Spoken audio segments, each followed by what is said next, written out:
नमस्कार, BTV news के इस बुलेटिन में आपका स्वागत है। सबसे पहले आइए एक नज़र डालते हैं आज की कुछ खास खबरों पर।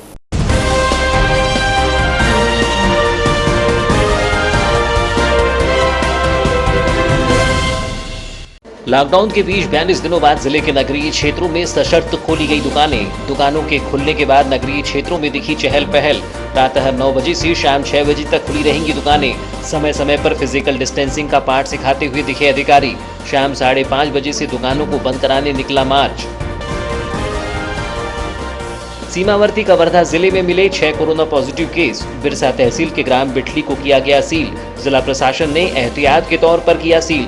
कलेक्टर, एसपी सहित अधिकारियों ने किया निरीक्षण। 2 व्यक्तियों की जिला प्रशासन ने निकाली ट्रैवल हिस्ट्री। मजबूर होकर लौट रहे हैं मजदूर।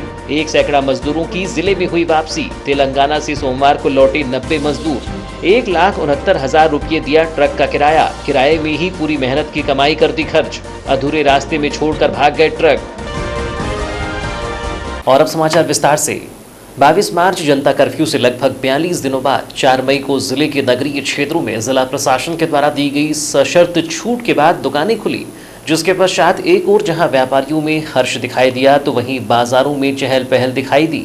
हालांकि इस दौरान समय समय पर प्रशासन के द्वारा व्यापारियों के प्रतिष्ठानों में पहुंचकर फिजिकल डिस्टेंसिंग का पाठ भी पढ़ाया गया। ज्ञात हो कि बालाघाट जिले में एक भी कोरोना पॉजिटिव केस नहीं होने के कारण इसे ग्रीन जोन में रखा गया है। भारत सरकार गृह मंत्रालय नई दिल्ली के आदेशानुसार 17 मई तक के लिए घोषित लॉकडाउन के परिप्रेक्ष्य में 4 मई से बालाघाट जिले में लागू करने के लिए कलेक्टर एवं जिला दंडाधिकारी दीपक आर्य ने निर्देश जारी किए हैं, जिसके तहत 4 मई के प्रातः 9 बजे से नगर के बाजार 42 दिनों बाद गुलजार हुए। इस दौरान नगर में काफी चहल पहल भी दिखाई दी। 42 दिनों से घरों में कैद रहे नगरवासी भी अपने अपने कार्यों को लेकर घरों से बाहर निकले और दुकानों में पहुंचकर जमकर खरीदारी की। नगर के गुजरी बाजार सहित सराफा मार्केट व अन्य स्थानों पर आमजनों की चहल पहल दिखाई दी। इस दौरान 42 दिनों से घरों में रखे वाहनों को बनवाने ऑटो पार्ट्स की दुकानों में अधिकांश लोग पहुंचे, जिन्होंने दुकानों में पहुंचकर अपने वाहनों को बनवाया। जबकि गर्मी के मौसम में राहत प्रदान करने वाले वातानुकूलित उपकरणों को खरीदने के लिए भी आज बाजार में उपभोक्ताओं की खासी भीड़ दिखाई दी। हालांकि इस दौरान दुकानों में फिजिकल डिस्टेंसिंग का पालन न होता देख समय समय पर प्रशासनिक अमले ने दुकानों के सामने पहुंचकर दुकान संचालकों को नियमों की जानकारी दी और फिजिकल डिस्टेंसिंग का पाठ भी पढ़ाया। जबकि शाम होते होते पुनः प्रशासनिक अमले ने नगर में मार्च निकालकर दुकानों को बंद कराने की कार्यवाही को अंजाम दिया। शाम 5:30 बजे समस्त अधिकारी नगर के काली पुतली चौक पहुंचे, जहां मेन रोड में जिला और पुलिस अधिकारियों ने मार्च निकालते हुए तय समय में दुकानों को बंद कराने की कार्यवाही की। विजुअल।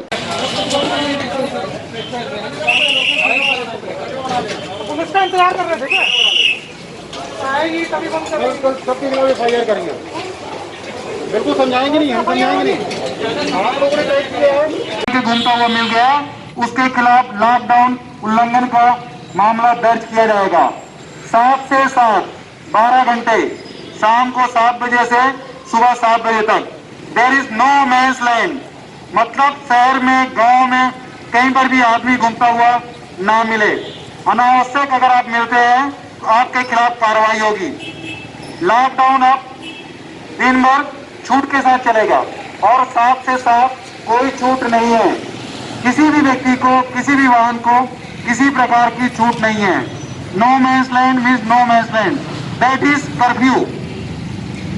शहर में 7 बजे के बाद कोई भी व्यक्ति ना घूमे और प्रशासन को कार्रवाई करने के लिए मजबूर ना करे। बता दें कि प्रशासन ने तय किया है कि दुकानों को शाम 6 बजे तक बंद कर दिया जाएगा, जिसके तहत 5 बजे से ही दुकानों को बंद करने का सिलसिला नगर में दिखाई दिया। इस दौरान नियमों का पालन नहीं होता देख अधिकारियों ने दुकान संचालकों को समझाइश भी दी।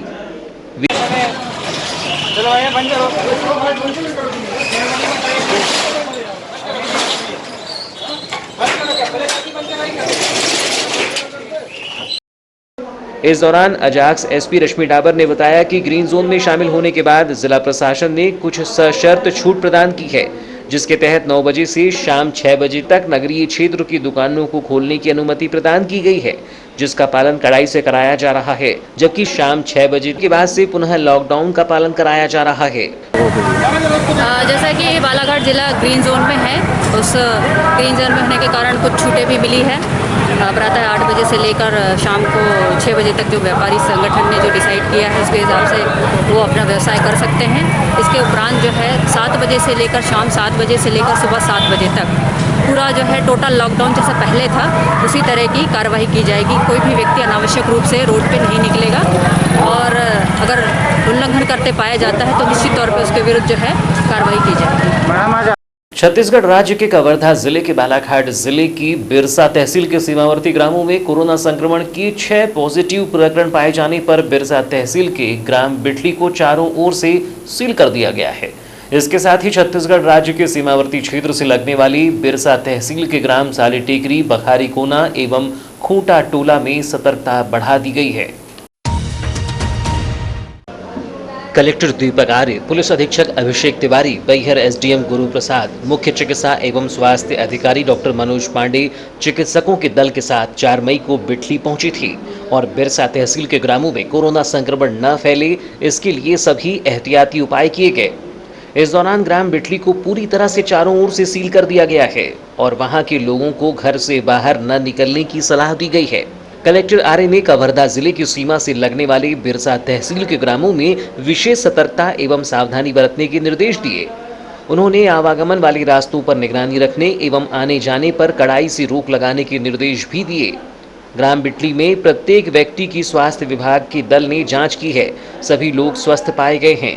सभी लोगों को सलाह दी गई है कि वे कोरोना संक्रमण से बचने के लिए अपने घरों से बाहर न निकलें। लोगों को बताया गया कि यह सख्ती उनकी सुरक्षा के लिए बरती जा रही है और इसका वे कड़ाई से पालन करें। कोरोना संक्रमण से बचाव के लिए जरूरी है कि सोशल डिस्टेंसिंग एवं स्वच्छता का कड़ाई से पालन किया जाए। जानकारी के अनुसार छत्तीसगढ़ राज्य के कवर्धा जिले में पाए गए 6 कोरोना पॉजिटिव लोगों में से 2 व्यक्ति बालाघाट जिले के मोवाड़ बॉर्डर से प्रवेश किए थे। जिला प्रशासन द्वारा इन दोनों व्यक्तियों की ट्रैवल हिस्ट्री पता कर ली गई है। इन दोनों व्यक्तियों में एक महिला है और 8 से 10 साल का एक बच्चा है। यह दोनों व्यक्ति 16 अप्रैल की रात्रि 8 बजे मोवाड़ बॉर्डर पर पहुंची थी। इन लोगों ने बताया कि वे हैदराबाद से पैदल चलकर मोवाड़ पहुंचे हैं और उन्हें 4 दिन मोवाड़ पहुंचने में लगे हैं, अर्थात वे 12 अप्रैल को हैदराबाद से रवाना हुए थे। महिला एवं बच्चों को मोवाड़ बॉर्डर के क्वारंटाइन सेंटर में रखा गया था। उन्हें 17 अप्रैल को भी रोके रखा गया था और 18 अप्रैल को प्रातः 11 बजे बस से साली टेकरी पहुंचाया गया था। यह दोनों व्यक्ति मोवाड़ के जिस क्वारंटाइन सेंटर में रखे गए थे वहां पर 50 अन्य लोग भी ठहरे हुए थे। इनमें से 25 किरनापुर क्षेत्र के और 25 बिरसा क्षेत्र के थे। इन सभी 50 व्यक्तियों की स्वास्थ्य जांच कर ली गई है और वह सभी स्वस्थ पाए गए हैं। मोवाड़ बॉर्डर पर आने वाले यात्रियों की जांच के लिए पुलिस के जवानों सहित 15 से 16 कर्मचारी मौजूद थे। इन सभी लोगों की स्वास्थ्य जांच पूरी कर ली गई है और वे सभी स्वस्थ पाए गए हैं। कोरोना संक्रमण के लक्षण 7 से 14 दिनों में दिखाई देने लगते हैं। यह दोनों व्यक्ति 12 अप्रैल को हैदराबाद से रवाना हुए थे और 13 मई की रिपोर्ट में पॉजिटिव पाए गए हैं। इससे प्रतीत होता है कि यह दोनों व्यक्ति जिस समय मोवाड़ बॉर्डर पर आए थे और यहां से जब उन्हें साली टेकरी तक छोड़ा गया था तब तक वे पूर्ण रूप से स्वस्थ थे और कोरोना पॉजिटिव नहीं थे। वे कवर्धा जिले में अपने गांव जाने के बाद किसी कोरोना पॉजिटिव व्यक्ति के संपर्क में आए होंगे, तभी उनकी रिपोर्ट 3 मई को पॉजिटिव आई है। मजबूरी भी मेरी ताकत का इम्तिहान ले रही है, इसे कौन समझाए, हौसला बन चुके हैं हालात मेरे। किसी शायर का यह कलाम ऐसे मजबूर लोगों के लिए ही लिखा गया होगा जिन्होंने विपरीत परिस्थितियों में कदम मंजिल की ओर उठा दिए। कुछ ऐसा ही आलम इन दिनों मजदूरों का भी दिखाई दे रहा है, जो जिले से गए तो थे रोजी रोटी कमाने, लेकिन अब काम न मिलने के चलते पुनः मजबूर होकर वापस लौट रहे हैं। कोरोना वायरस संक्रमण फैलाव को रोकने के लिए 22 मार्च से लॉकडाउन लगाया गया है, जो आगामी 17 मई तक जारी रहेगा। ऐसे में कामकाज बंद होने के चलते बड़े शहरों में मजदूरी के लिए पहुंचे मजदूर पलायन कर अपने घरों को पहुंच रहे हैं। जिन मजदूरों के पास आने के लिए रुपये ही नहीं हैं, वे मजदूर पैदल ही हजारों किलोमीटर की दूरी तय कर रहे हैं। वहीं जिन मजदूरों ने लॉकडाउन के पहले जो थोड़ी बहुत पूंजी जमा कर एकत्रित की है, वे मजदूर अपनी कमाई पूंजी को खर्च कर अपने घरों की तरफ रुख कर रहे हैं।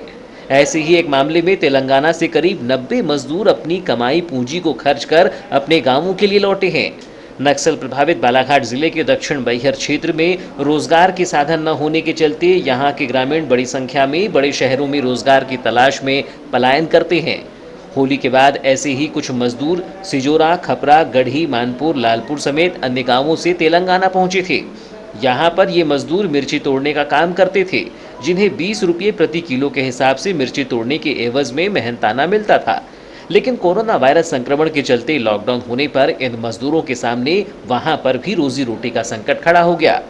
वहीं लॉकडाउन में आवागमन के साधन भी बंद होने के चलते इनके लिए परेशानी और बढ़ गई। मजदूरों ने बताया कि जिसके चलते उन्होंने करीब 1,69,000 रुपये के 2 ट्रक किराए से किए और अपनी मेहनत की कमाई खर्च कर अपने गांवों तक पहुंचे हैं। ध्रुव जी कहाँ से आ रहे हो आप लोग? तेलंगाना से। क्या काम करते थे वहाँ पे? मिर्ची तोड़ने का। तो अभी लॉकडाउन हुआ था तो वहाँ पर क्या परेशानी आ रही थी आपके सामने कि आपको आना पड़ा? वहाँ कुछ नहीं, मतलब लॉकडाउन हो गया तो हमको घर जाना था। तो वहाँ पर आप लोगों को खाने पीने से लेकर बाकी चीज़ों में क्या परेशानी हो रही थी? वहाँ खाने पीने को मिलते थे, फिर 4 महीना हो गया थे। तो फिर कैसे कि यहाँ आने के लिए आप लोगों ने क्या किए? गाड़ी माजदा गाड़ी से आए हो? हाँ, गाड़ी से आए। तो डायरेक्ट तेलंगाना से बनाए थे? हाँ जी। कितने लोग आए? 40। कितना किराया देकर आए हो आप लोग? 1,18,000। कितने लोग आए हो? 40 इसमें और 45 इसमें। टोटल कितने लोग आए हो? 70।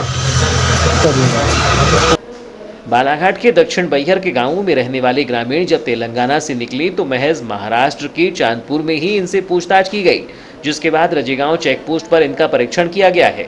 इसके बाद इन ग्रामीणों को ट्रक चालकों ने आंवलाझरी में ही छोड़ दिया, जबकि इनका सौदा उनके गांवों तक पहुंचाने का हुआ था।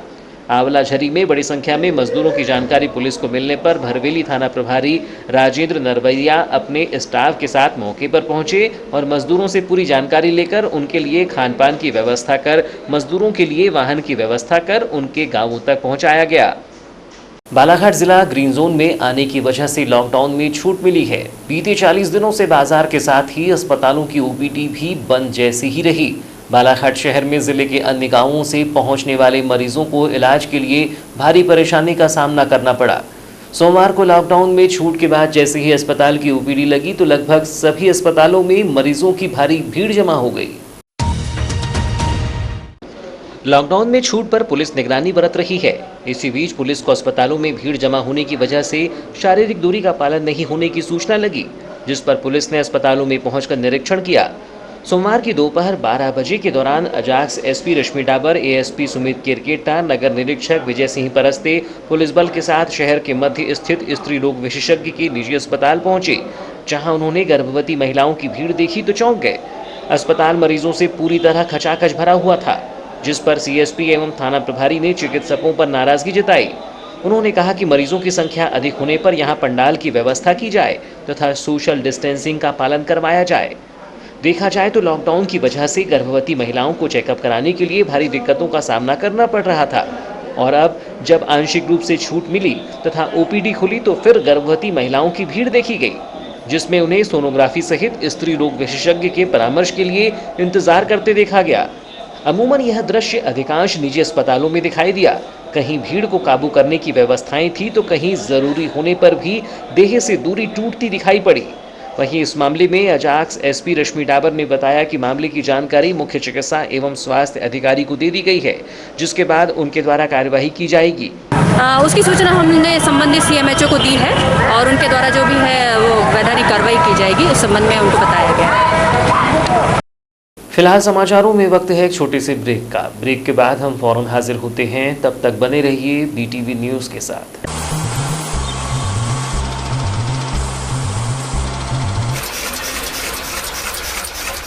बालाघाट जिले की निष्पक्ष निर्भीक खबरों के लिए पढ़ते रहें जिले का सर्वाधिक लोकप्रिय विश्वसनीय अखबार दिव्य एक्सप्रेस। बालाघाट, छिंदवाड़ा, सिवनी, बैतूल, नरसिंहपुर, मंडला जिलों से प्रसारित।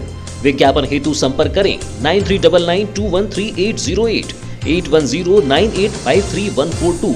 कार्यालय दीन बंधु चौक, बालाघाट। लॉकडाउन के दौरान 26 मार्च को नगर के हनुमान चौक में जिला और नगरीय प्रशासन के द्वारा अतिक्रमण की कार्यवाही करते हुए यहां संचालित हो रही एक पान दुकान को हटा दिया गया, जिसके बाद दुकान संचालक ने प्रशासन के विरुद्ध नाराजगी जाहिर करते हुए जैसे तैसे दुकान के सामान को सुरक्षित कर लिया और दुकान को बंद कर दिया। लेकिन अब उक्त पान दुकान के मकान मालिक ने लॉकडाउन का फायदा उठाते हुए दुकान में अपना ताला जड़ दिया है, जिसके बाद पान दुकान संचालक पर दोहरी मार पड़ती हुई दिखाई दे रही है। आपको बताएं कि कोरोना वायरस के संक्रमण के चलते देश भर में प्रथम चरण में 23 मार्च से 21 दिनों के लॉकडाउन की घोषणा की गई थी, जिसमें समस्त दुकानें, व्यापार बंद कर लोगों को घर से बाहर न निकलने की हिदायत दी गई। लेकिन इसके बीच 26 मार्च की सुबह जिला और नगरीय प्रशासन ने 2 दुकानों पर अतिक्रमण की कार्यवाही कर सबको चौंका दिया। अतिक्रमण की कार्यवाही के दौरान दुकान संचालकों में प्रशासन के खिलाफ काफी आक्रोश भी दिखाई दिया। कार्यवाही से नाराज अतिक्रमणकर्ताओं ने कहा कि एक तरफ तो व्यापार बंद कर घरों पर रुकवाकर बेरोजगार कर दिया गया है, वहीं दूसरी तरफ बिना बताए ही अतिक्रमण की कार्यवाही कर दी गई है, जिससे नुकसान अलग हो गया है। हालांकि जैसे तैसे दुकान संचालक के द्वारा कार्यवाही के बाद दुकान में रखे सामान को सुरक्षित कर घर ले जा लिया गया, जबकि कुछ सामान को दुकान के अंदर रखकर दुकान में ताला जड़ दिया गया। इस दौरान लॉकडाउन की तारीखों के बढ़ने के चलते दुकान संचालक भी लॉकडाउन के नियमों का पालन करते हुए घर पर ही था, लेकिन जिला प्रशासन के आदेशों के बाद 4 मई को जैसे ही दुकान संचालक ने अपनी दुकान की स्थिति का जायजा लिया तो उसके होश उड़ गए। लॉकडाउन के दौरान ही दुकान के मालिक के द्वारा वहां अपना कब्जा जमाते हुए अपना ताला जड़ दिया। जब दुकान संचालक के द्वारा इस मामले में मकान मालिक से चर्चा की गई तो उन्होंने दुकान की चाबी देने से इनकार कर दिया, जिसके बाद दुकान संचालक ने मामले की शिकायत कोतवाली थाने में पहुंचकर की है।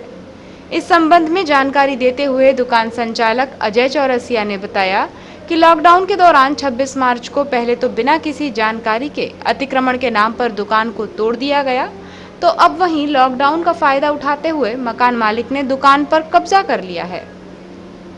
उन्होंने बताया कि उनके द्वारा 1500 रुपये प्रतिमाह की दर से दुकान का किराया भी दिया जाता है। लगभग 40 साल पहले उनके पिता ने दुकान किराए पर ली थी, जिसकी रसीदें भी वो लेते हैं। उन्होंने बताया कि उस मकान का विवाद चल रहा है, तीनों भाइयों के द्वारा मकान को तोड़ने की बात कही जा रही है। लॉकडाउन के समय में हमारी दुकान में अतिक्रमण किया गया था, जिस अतिक्रमण के बाद में हमको आदमी नहीं मिलने के कारण हमने उस दुकान को पैक कर दिए थे, लेकिन मकान मालिक द्वारा 2 दिन के बाद में उनने अपना खुद का कब्जा बना लिया और वहाँ पे ताला लगा दिया। अब लॉकडाउन खुलने के बाद में हम चाबी मांगने जा रहे हैं तो हमको चाबी देने से साफ इनकार कर रहा है, जिसमें कि ऑलरेडी प्रधानमंत्री द्वारा कहा गया था कि किसी भी किराएदार को कोई मकान मालिक परेशान नहीं करेगा, लेकिन वो ये सब चीज़ें अनजान बनकर उनने ऐसी हरकतें की है। इसका मैं यही चाहता हूँ कि जिला दंडाधिकारी माननीय कलेक्टर साहब जी इसमें अपना वो ले और मेरे को अपना हक दिलाए। क्या कारण है जो वो ऐसा कर रहा है? कोई कारण नहीं है, हमारे साथ में कोई ऐसा कोई केस नहीं है, कोई कुछ भी नहीं है। और ऑलरेडी हम हर महीने 1500 रुपये उनके किराया देते हैं और उसकी रसीदें भी हमारे पास में पूरी रखी हुई है। क्या कहना है मकान मालिक का? नहीं, मैं चाबी नहीं देता, मैं पूरी वो बिल्डिंग खाली कराऊंगा, ऐसा बोल रहा है वो। जिसका मतलब ये हुआ कि सारी बिल्डिंगों में लोगों के ताला लगाएगा जितने भी किराएदार रहते हैं। इस मामले में मकान मालिक मनोज कुमार जायसवाल ने कहा कि यहां पर संचालित पान दुकान का ठेला प्रशासन के द्वारा हटाया गया है। यहां संचालित हो रही राशन दुकान को लेकर कलेक्टर ने यहां अतिक्रमण हटाने के आदेश दिए थे, जिसके बाद प्रशासन ने ये कार्यवाही की है। अब उनका यहां कुछ नहीं है। तो कलेक्टर साहब आए थे यहाँ पर चेक करने के लिए कि वितरण बरोबर हो रहा है कि नहीं, परंतु क्या हुआ कि यहाँ इतना अतिक्रमण था कि कलेक्टर साहब ने देखे तो तहसीलदार जी से पूछे कि भाई ये अतिक्रमण है क्या, तो बोले हाँ सर, इनको 2-3 बार बोल दिया गया पान ठेला, पवन होटल, फल फ्रूट वालों को हटाने के लिए, परंतु ये हटा नहीं रहे, गुंडागर्दी कर रहे हैं। तो कलेक्टर साहब ने जो अतिक्रमण में था इनका पान ठेला और ये टीन का सेट पवन होटल का वो हटा दिया गया इनका वो, और पूरा सामान इन लोगों ने, तहसीलदार जी ने पहले सामान खाली करवाए, उसके बाद इन लोगों ने अपनी गाड़ी लाया पूरा सामान लेकर, और उसके बाद तहसीलदार जी ने कार्रवाई की है तोड़ने की, और उसके बाद जब अमला आया नगर पालिका का, उनने पूरा सामान उठा के ले गए। नहीं तो किराएदार का आरोप है कि जो अतिक्रमण हुआ तो वो हुआ ठीक है, लेकिन उसके बाद हम यहाँ पे 40 सालों से दुकान चला रहे हैं, हम फिर से चलाना चाहते हैं। नहीं, वो अतिक्रमण में जो ठेला था उनका वो चले गया है, अब उनका यहाँ कुछ रहा ही नहीं है। 4 मई की शाम नगर में जिला और पुलिस प्रशासन के द्वारा नगर के मेन रोड में निकाले गए फ्लैग मार्च के दौरान वैश्विक महामारी कोरोना वायरस कोविड-19 से निपटने फ्रंट लाइन में कार्य कर रही पुलिसकर्मियों के लिए औषधि विक्रेता संघ ने अपनी ओर से स्वास्थ्य किट प्रदान की है, जिसे 4 मई को औषधि विक्रेता संघ के द्वारा अजाक्स एसपी रश्मि डाबर को सौंपा गया। इस स्वास्थ्य सामग्री में औषधि विक्रेता संघ द्वारा पुलिसकर्मियों के लिए सैनिटाइजर सहित मास्क, ग्लूकोज, ORS शामिल है। जिला औषधि विक्रेता संघ पदाधिकारी प्रियंका वर्मा ने बताया कि वैश्विक महामारी कोरोना वायरस कोविड-19 से निपटने फ्रंटलाइन पर हमारे पुलिसकर्मी लगातार कार्य कर रहे हैं, जिनकी सुरक्षा की नैतिक जिम्मेदारी शासन प्रशासन के अलावा हमारी भी है। उन्होंने कहा कि संसाधनों की उपलब्धता केवल शासन प्रशासन का दायित्व ही नहीं, बल्कि इस पेशे से जुड़े लोगों का भी नैतिक कर्तव्य है कि वह इसमें अपनी भूमिका का निर्वहन करें, और अपनी इसी भूमिका का निर्वहन करते हुए जिला औषधि विक्रेता संघ ने आज यह किट यातायात थाने में पहुंचकर प्रदान की है। आज कल की तरह हमारे द्वारा कोरोना वॉरियर्स को पुनः एक किट प्रदान की गई, इसमें हमने एसपी साहब, एडिशनल एसपी साहब, सीएसपी अजाक्स सीएसपी साहब को भी और साथ में तहसीलदार साहब को किट प्रदान किए, जिससे उनकी सुरक्षा इस कोरोना में समय में हो सके। जिला औषधि विक्रेता संघ की इस योगदान की अजाक्स एसपी ने सराहना करते हुए कहा कि निश्चित ही सुरक्षा संसाधनों से कार्य करने वाले पुलिसकर्मियों को इससे संबल मिलेगा। इस दौरान अजाक्स एसपी रश्मि डाबर, एएसपी प्रतिपाल सिंह महोबिया, एसडीएम केसी बोपचे, तहसीलदार रामबाबू देवांगन, कोतवाली थाना प्रभारी विजय सिंह परस्ते सहित अन्य पुलिसकर्मी और औषधि विक्रेता संघ के पदाधिकारी व सदस्य मौजूद रहे। लॉकडाउन के दौरान जरूरतमंदों को सहायता प्रदान करने के उद्देश्य से लगातार समाज सेवी संगठन आगे आ रहे हैं, जिनके द्वारा न केवल जरूरतमंदों को राशन का वितरण किया जा रहा है, बल्कि कोरोना संक्रमण से बचाव हेतु आवश्यक जानकारियां भी दी जा रही हैं। इसी क्रम में बालाघाट सेवा भारती के पदाधिकारी भी लगातार जरूरतमंदों के बीच पहुंच रहे हैं। आपत्ति काल में जरूरतमंदों के बीच पहुंचकर सहयोग करना हमारा कर्तव्य है। इस ध्येय को दृष्टिगत रखते हुए सेवा भारती के द्वारा निरंतर कार्य किए जा रहे हैं। वैश्विक आपदा कोरोना महामारी से आज संपूर्ण विश्व और भारत देश पीड़ित है। संकटग्रस्त समय में सेवा भारती द्वारा विभिन्न प्रकार के सेवा कार्य किए जा रहे हैं, जिसमें पशुओं को चारा खिलाना, पानी पिलाना, जरूरतमंदों के घरों में संपर्क कर अन्न और राहत सामग्री पहुंचाना, मास्क वितरण, कोरोना काल में जनता को विशेषकर सेवा बस्तियों में जाकर बीमारी के प्रति जागरूकता अभियान चलाना, आपसी सौहार्द बढ़ाना, अपने पड़ोस मोहल्ले में मदद के लिए आगे आना। इस प्रकार से बालाघाट सेवा भारती बालाघाट द्वारा विगत मार्च अप्रैल से सेवा कार्य चलाए जा रहे हैं। सेवा भारती के अध्यक्ष सत्यनारायण अग्रवाल, सचिव सुनील खोटेले, कोषाध्यक्ष राजेंद्र रंगलानी, राजेंद्र चौक से सेवा प्रमुख रितेश अग्रवाल सहित महिला इकाई से जोशना जैन, भारती खोटेले, रेखा नेरकर एवं समस्त अन्य भाई बहनों द्वारा जरूरतमंदों के बीच पहुंचकर उन्हें राहत सामग्री प्रदान की जा रही है, जो लगातार प्रारंभ है। जिले की नक्सल प्रभावित पुलिस चौकी उकवा में पहली महिला चौकी प्रभारी ने अपराधों पर नियंत्रण पाने एक नया तरीका ढूंढ निकाला। पुलिस चौकी में आने वाले 14 गांवों में सूचना तंत्र बढ़ाने 400 आदिवासी महिलाओं को सुरक्षा समिति में जोड़कर इनके लिए एक व्हाट्सएप ग्रुप तैयार किया है।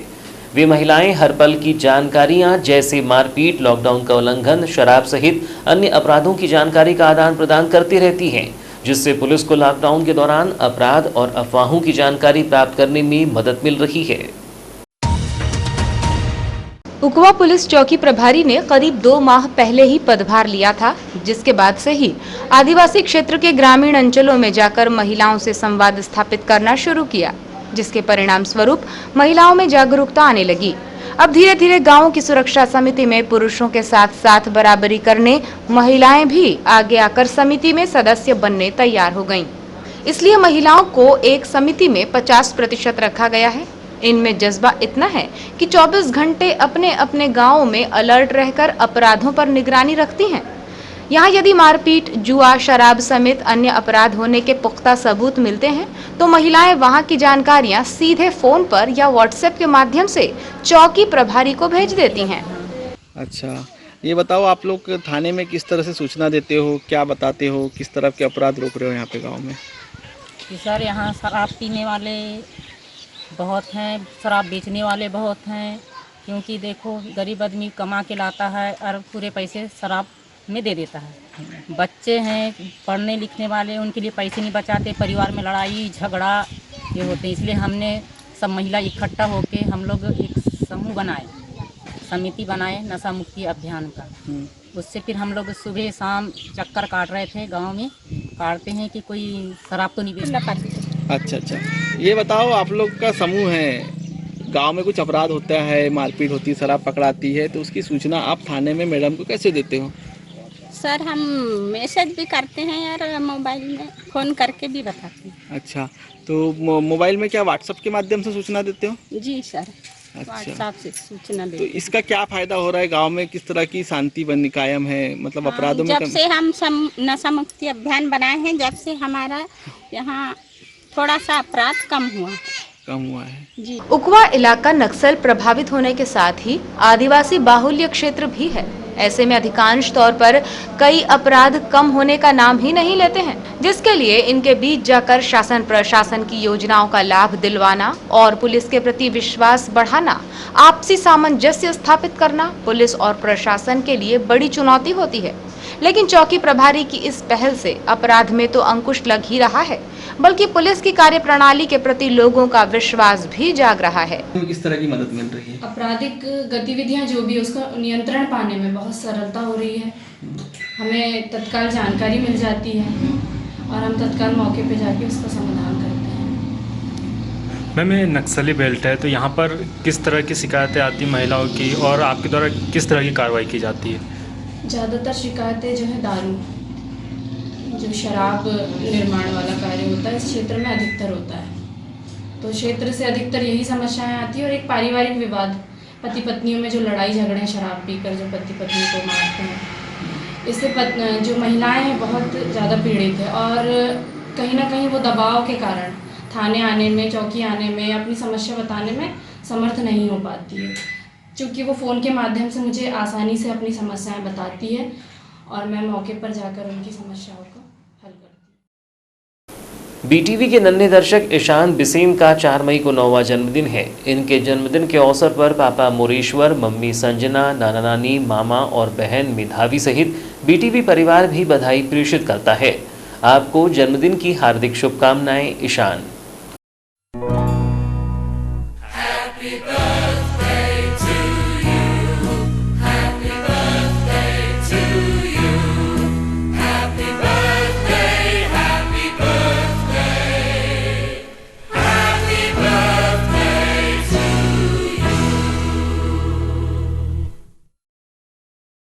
इसी तरह बीटीवी की एक और नन्ही दर्शिका तृप्ति सहारे का 4 मई को 5वां जन्मदिन है।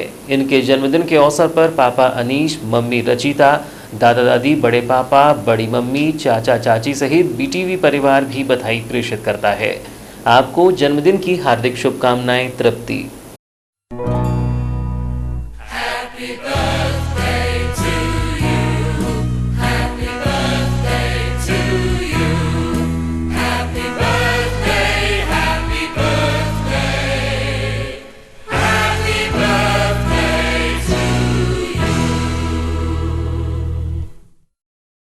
और अब अंत में चलते चलते आइए एक नजर डालते हैं आज की कुछ खास खबरों पर।